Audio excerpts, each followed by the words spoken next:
Hello, in order to set up the alarm clock on Samsung Galaxy A16 5G, first of all, we need to find the clock app, which you can for instance find in the app drawer. In my case, it is located over here. So let's go there. And you should have at least one already created alarm clock. Now, of course, you can edit it or you can create your own. If you want to add your own alarm, then you can press this plus button over here.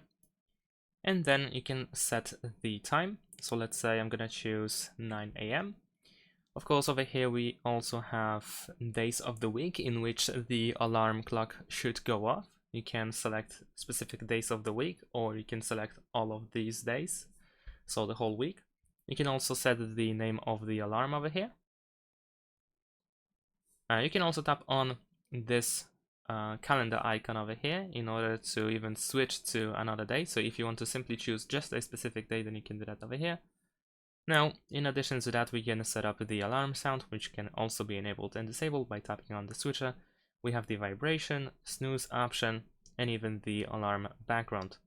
Now, you can also customize it a little bit. We can tap on background over here in order to change it. We can tap on the clock over here in order to switch it, like so, and so on and so forth. So there are some customization options. Once you are done, simply press save.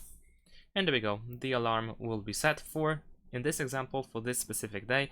Of course, if you want to set up for every Monday, every Sunday, and so on and so forth, then keep in mind that you can set it up like this. And as you can see now, it is set for every day. Once you enable it, you will see how long until the alarm goes off.